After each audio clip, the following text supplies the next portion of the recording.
الله الرحمن الرحيم فسبحان من يهدي ولا يقضى عليه يكسر الصحيح ويجبر المكسور أشهد أن لا إله إلا الله وحده لا شريك له وأشهد أن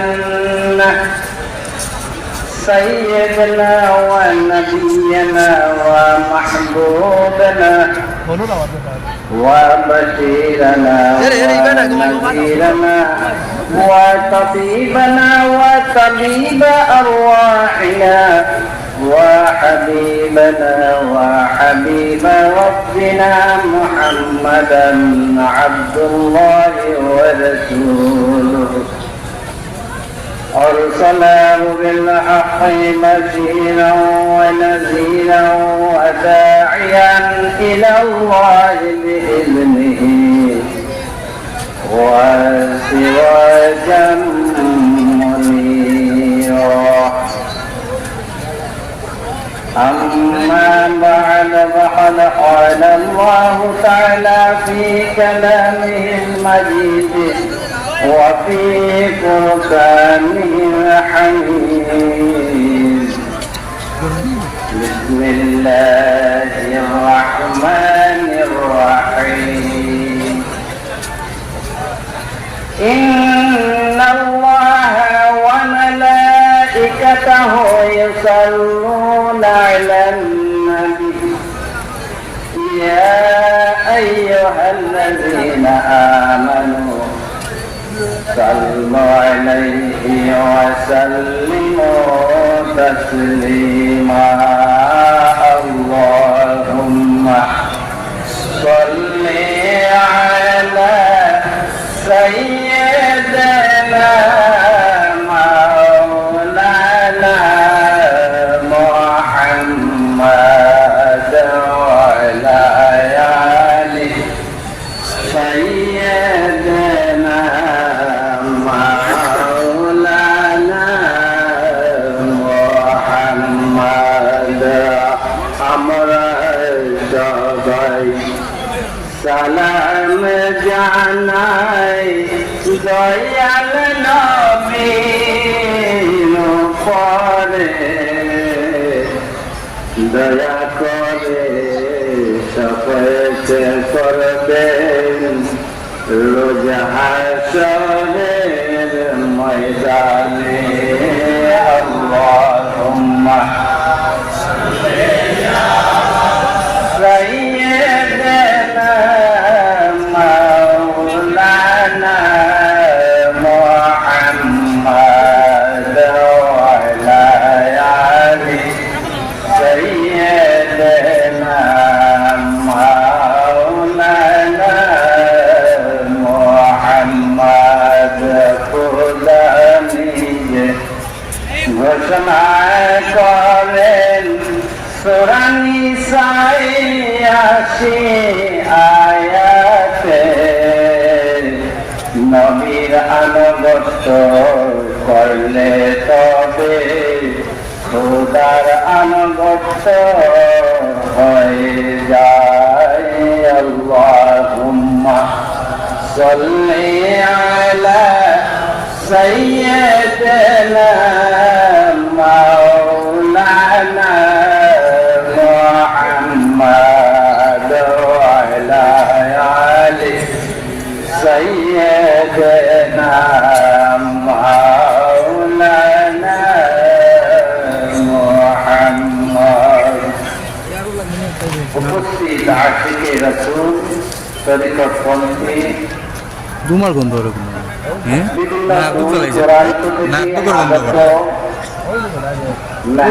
বন্ধ করতে এবং মঞ্চে উপস্থিত ওলামায়ে কেরাম আসসালামু আলাইকুম ওয়া রাহমাতুল্লাহ। সমস্ত প্রশংসা আল্লাহর, যার কৃপা ও করুণা অসীম, যিনি পরম দয়ালু এবং দাতা, যিনি সর্বশক্তিমান যিনি শেষ বিচারের দিন আমাদের কর্মফল প্রদান করেন। তাই যে ব্যক্তি আল্লাহকে জানার জন্য ব্যস্ত, মহান আল্লাহ পাক তার জন্য সুস্পষ্ট দলিল আল কোরআন মওজুদ রেখেছেন। যে ব্যক্তি তার নৈকট্য লাভের আকাঙ্ক্ষী, তার জন্য তিনি সরল পথ উন্মুক্ত রেখেছেন। আর যে ব্যক্তি তার দর্শন লাভের আকাঙ্ক্ষী, তাকে তিনি পথ প্রদর্শন করেন। তাহলে আমরা এখানে যাওয়া উচিত, আল্লাহকে দর্শন দেওয়ার ইচ্ছা আছে কি? আছে। তাই আমার মহান আল্লাহ পাক ইরশাদ করেন,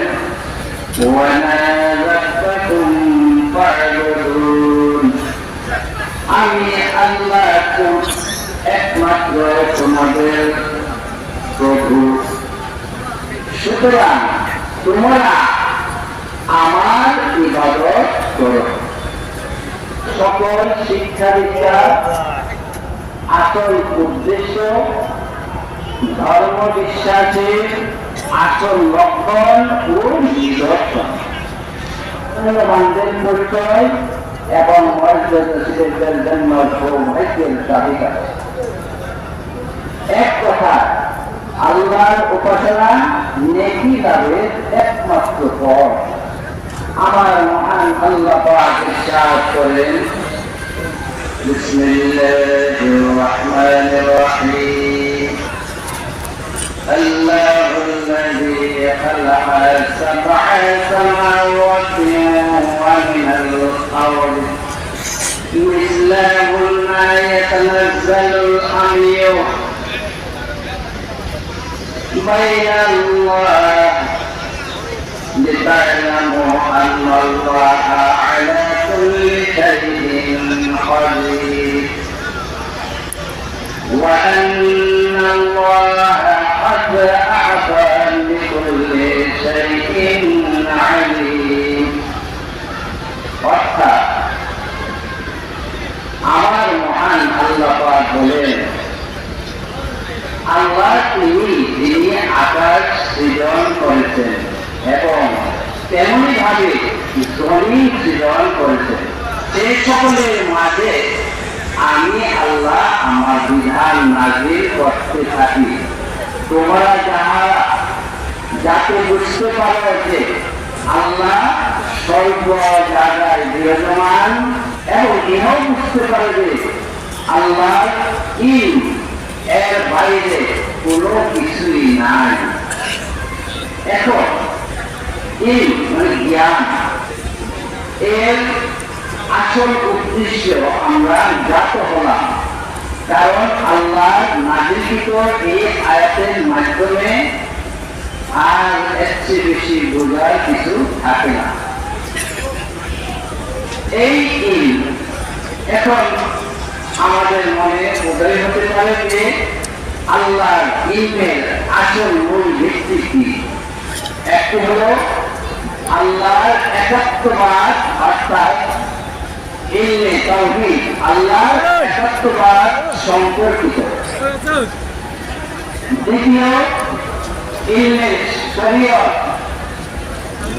যা আল্লাহর হুকুম আহকাম সম্পর্কিত, অর্থাৎ যাহা মানুষের অঙ্গ প্রত্যঙ্গের সাথে সম্পর্কিত। তৃতীয় হল ইলমে তরিকত, যাহা বাতিলের সাথে সম্পর্কিত, অর্থাৎ মানুষের আত্মার সহিত যাহার সম্পর্কিত। আমরা সকলেই তরিকত করি। এখন এইখানে যারা উপস্থিত সবাই আসতে পারছে। এই সম্পর্কে আমার দয়াল নবী ইরশাদ করেন, তালাবুল ইলমি ফারিদাতুন আলা কুল্লি মুসলিমিন ওয়া মুসলিমাত। প্রত্যেক মুসলমান নরনারীর জন্য ইলম শিক্ষা করা ফরজ। ইলমে বাতেন, ইলমে রুহ, ইলমে তরিকত সব এক জিনিস। স্থান ভেদে এক একটা এক এক নাম হয়ে থাকে।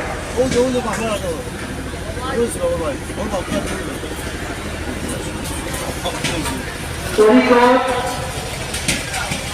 হলো রাস্তা, তরিকতের অর্থ হলো রাস্তা, যা অবৈধানিক অর্থে বললেন, কিন্তু পরিভাষিক অর্থ হলো পথ চলার নিয়ম কানুন, পদ্ধতি, প্রণালী। তাহলে কি দাঁড়ালো? যে পথ অবলম্বন করলে মহান আল্লাহ পাকের সন্তুষ্টি অর্জন করা যায় এবং আল্লাহ বিদায় লাভ করা যায়, তাকেই বলা হয় তরিকত।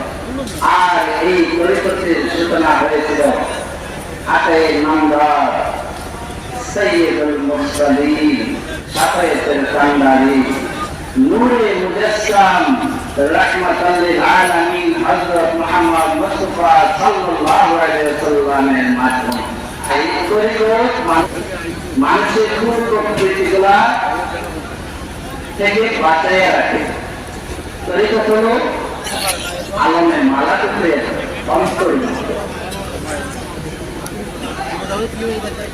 মানুষকে সৎ চরিত্রবান করে, আল্লাহর নৈকট্য লাভের পথ সহজ করে। এই আলমে মালাকতের অন্তর্গত হতে হলে কতগুলা মন্দ স্বভাব ত্যাগ করতে হয়, আর ওই জায়গায় কতগুলা সৎ গুণাবলী প্রতিষ্ঠিত করতে হয়। এখন মন্দ স্বভাবগুলা কি? কাম, ক্রোধ, ঈর্ষা, অহংকার, লোভ, লালসা, কৃপণতা, লোক দেখানো, ইবাদত, অশ্লীলতা ইত্যাদি। আর সৎ গুণাবলীগুলো হলো আল্লাহ প্রেম, আল্লাহর ভালোবাসা, আল্লাহর প্রতি সন্তুষ্ট, সবুর ইত্যাদি। আমরা সবাই তরিকতপন্থী, আমরা এইগুলাকে আয়ত্ত করতে হবে। খালি শরীয়ত নিয়ে পাগল হলেই হবে না, কারণ শরীয়তে যদি আমরা করতেছি, নামাজ, রোজা, হজ, যাকাত সবই করতেছি, কিন্তু তরিকত ভিন্ন, শরীয়ত প্রতিষ্ঠিত না। কেননা শরীয়ত করতে গেলে আল্লাহ প্রেম, আল্লাহ ভক্তি, আল্লাহর ভালোবাসা, আল্লাহর সন্তুষ্টি থাকতে হবে, নচেত শরীয়তের মূল্য নাই।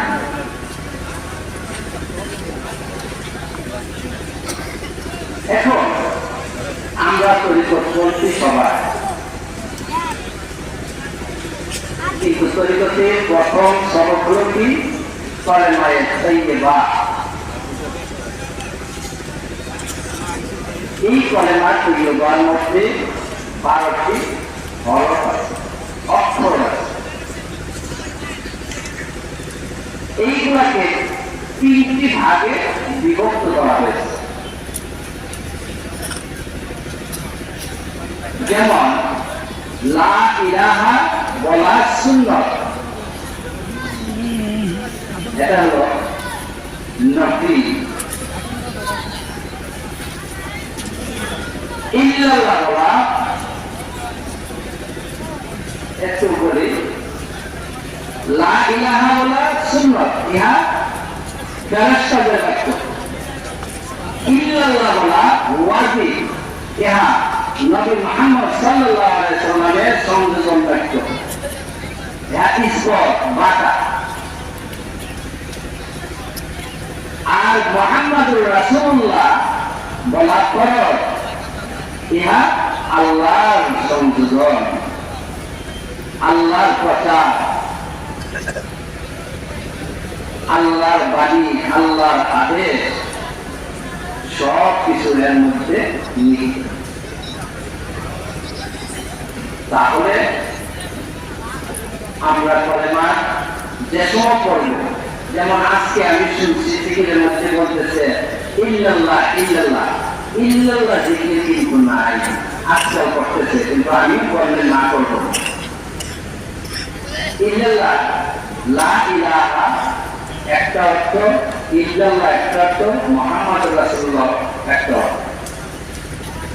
লা ইলাহা আল্লাহ, লা ইলাহা এটা আল্লাহ ছাড়া, ইল্লাল্লাহ এটা কিছু নাই, অর্থ লাগবে লা ইলাহা ইল্লাল্লাহ। দুইটা মিলে হলো আল্লাহ ছাড়া কোনো মাবুদ নাই এবং শ্রেষ্ঠ বাক্য, এটা হলো শ্রেষ্ঠ জিকির। কিন্তু লা ইলাহা বললে শুধু চলবে না, শুধু ইল্লাল্লাহ বললে চলবে না। আর কুটি করে যদি বলেন একবার মুহাম্মদ রাসূলুল্লাহ সংযোগ করে পাঠ করতে হবে, নচে খরচ করা হলো। তাই আপনারা সবাই জেনে রাখবেন লা ইলাহা ওয়া সুন্নাত, ইল্লাল্লাহ ওয়া ওয়াজিব এবং মুহাম্মদ রাসূলুল্লাহ ওয়া ফরজ। তাহলে আমরা কি মাথা নিয়ে বলে মাত্রই যে বা, যেহেতু আমরা শরীয়ত করছি, আমরা এটাকে পালন করতে হবে, এটা বুঝতে হবে এবং এটা অনুযায়ী চলতে হবে। আর এই কলেমার বক্তব্য যাহা বলে শেষ করা যাবে না। আপনি যদি সারা কোরআন শুরু করে যদি মুসলমান হতে যান, আপনি মুসলমান হবেন না। এই কলেমাটা একটু পাঠ করতে হবে। তাই এই কলেমার ফজিলত সম্পর্কে আমার দয়াল নবী বলছেন, ইহাতে 12টি হরফ আছে। যদি কোনো ব্যক্তি ঈমানের সহিত একবার পাঠ করে, তার 12 মাসের গুনাহ মাফ হয়ে যায়। সুবহানাল্লাহ।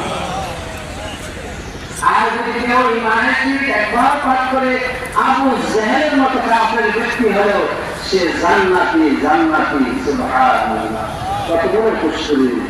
আল্লাহ পাক যেন আমাদের সকলকে সেইভাবে চরিত্র আদেশ নিষেধগুলা মেনে পালন করে যেন আমরা চলতে পারি, এই আশা আমরা সকলে রাখবো।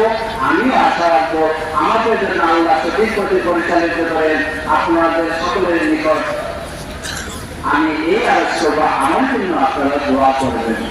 আসসালামু আলাইকুম ওয়া রাহমাতুল্লাহ।